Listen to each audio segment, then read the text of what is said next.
Hello everyone and welcome back to my music class. This is Mr. Kneisel here with another lesson. Today we're going to be doing something really fun, something I'm really excited about. We're going to be making our own homemade instrument kits. Now, you guys aren't in the music classroom right now. Most of you don't have your own instruments. A lot of instruments are very expensive. So we're going to make some with things you might have laying around the house. Now, if you don't have every single thing that I'm going to say, don't worry about it. Just try to find something or come up with your own ideas that could do the same thing. I'll give you a couple alternatives, some different things you can try. So let's get started.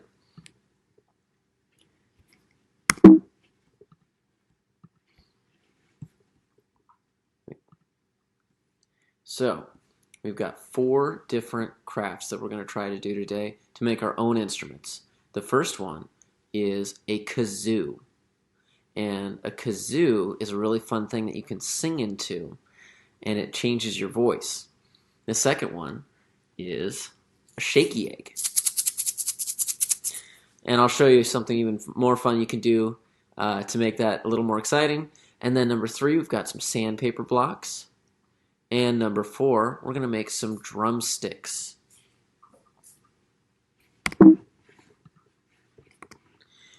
So parent supervision is recommended for the activities that require some scissors.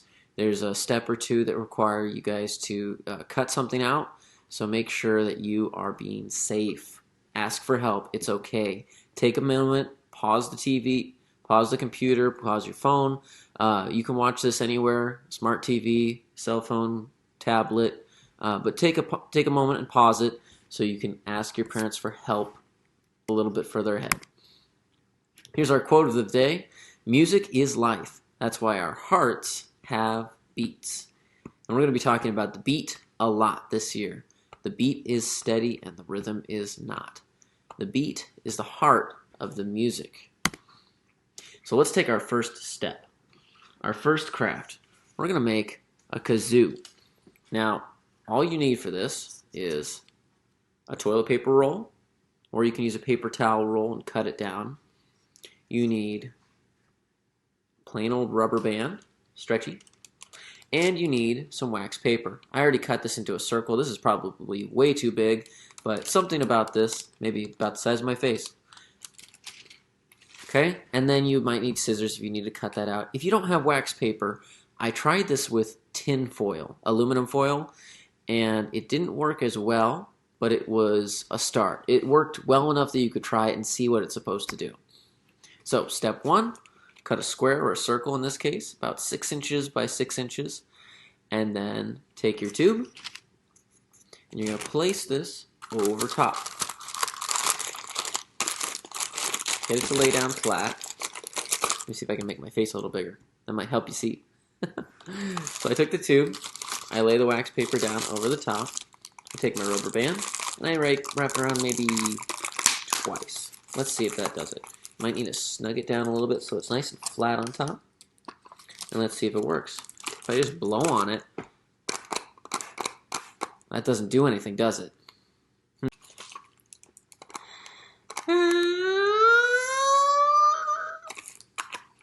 Well, that's not working. So what you're going to do is take your toilet paper roll, place the wax paper over the top, and then put your rubber band right here nice and tight. And if it works right, you should be able to sing into it, and it'll vibrate and make a buzzing sound when you sing into it. Okay? And I'll have this PowerPoint linked in the Google Classroom so you could watch this optional video where he demonstrates a little bit further why some of the science of a kazoo works. All right, step number 2. This one's a lot of fun. Your materials you might need are an Easter egg. Maybe you have one of these lying around from the Easter Bunny, or some sort of container with a lid. And then you need something that will make a good rattling shake sound, like rice, uncooked rice, popcorn seeds. You could use beans. You could use gravel, small pebbles. Come up with some ideas. You can use tape then to hold it together. And if you have some plastic spoons lying around, I can show you one more thing you could do with it. So step one is, let me move me. There we go. Step one, you're going to fill your egg or your container about 1/3 of the way full. So not quite halfway. I've got a cup full of rice. I'm going to go ahead and pour that in. Just about halfway, a little bit less. One more scoop should do it. So just the bottom's full a little bit. I'm going to get this sealed up. Try not to spill. If you make a mess, make sure you clean it up. Your parents will definitely appreciate that. Okay?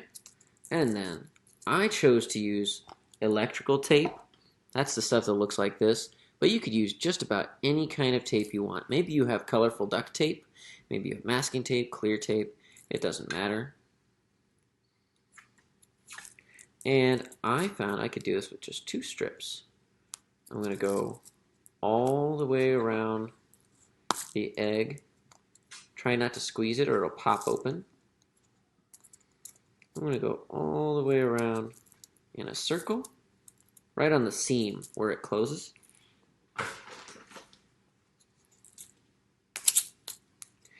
And then, just to be safe, I'm going to go all the way around the top and the bottom.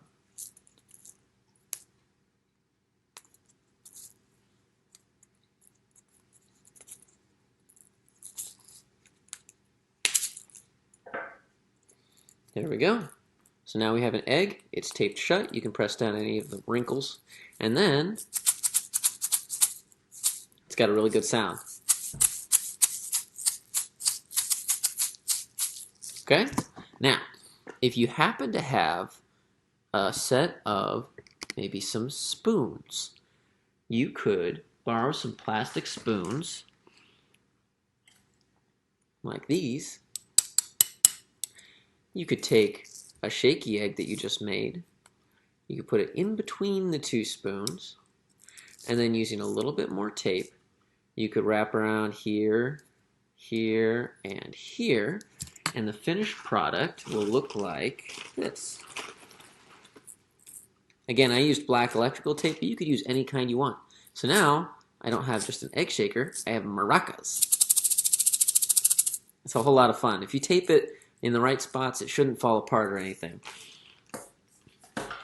Make sure that you don't hit anything with your shaky eggs or your maracas, because these are not striking instruments. These are not drumsticks. We'll get to those. And again, there's another video about how to make those. So then, sandpaper blocks. These are really good scrapers.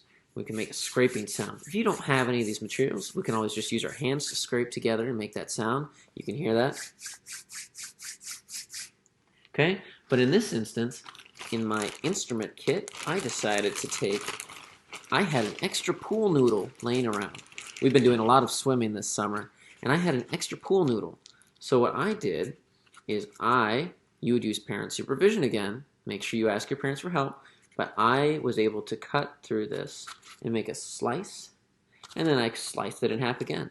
And I can take these and scrape them together. Now, the only thing, other than being careful when you're getting these cut open, is if you use a pool noodle that's really old, like this one was sitting out in the sun for a while, if you use one that's old, it might make some dust. So be careful where you use it. Maybe you take it outside instead of using it in the living room. Right now, I'm in my living room. You'll see videos with me in my classroom and in my basement and in my living room.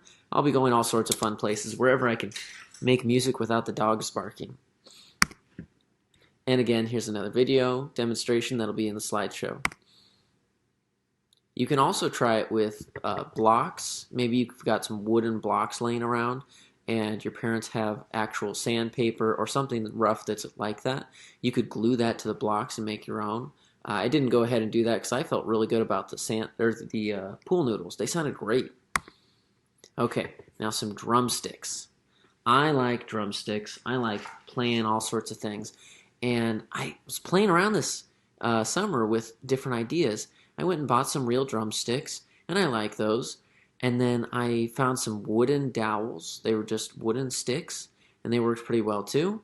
And then I wanted to make a bunch of drumsticks for our classroom, because I was so excited to get to be your teacher. So I went to the hardware store and I bought some PVC pipe. It's this plastic, it looks like a lightsaber almost. It's really thin. And so I bought all of these for our music classroom. So when we do get to come back in person and we get to do some bucket drumming, we will be using these drumsticks in my classroom. They're easy to make, easy to disinfect, and they're a whole lot of fun. So you could take just about anything and make a stick like this.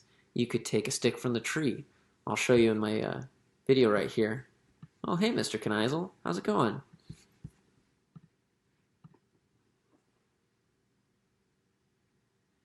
You can use just about anything for drumsticks, but you'll find that some things work better than others. One of my favorite solutions, other than buying my own drumsticks, was I took a PVC pipe. This is really skinny hex PVC pipe, and with parent supervision, you could cut this to about a foot long, and it's got a really good bounce.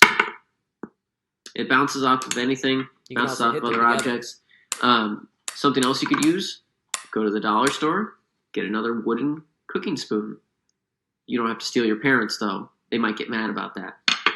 If you're really struggling to find something, pencils, they don't have as good of a bounce, and they're really short. I like something that's a little bit longer, maybe close to a foot long. You can get a good grip on that. And these don't really have as much of a good bounce as something thicker. If you really need anything, I went and got these sticks from the tree.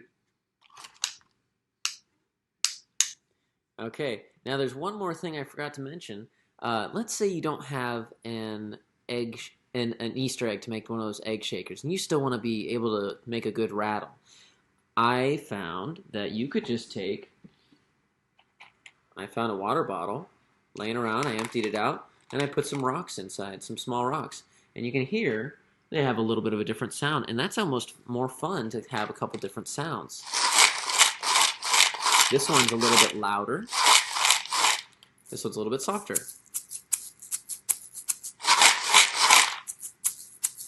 Okay, so you can experiment if you want to try different things. This is rice, but I didn't try it yet with beans or popcorn seeds. I just know that those work, so maybe you like your creation better than my idea.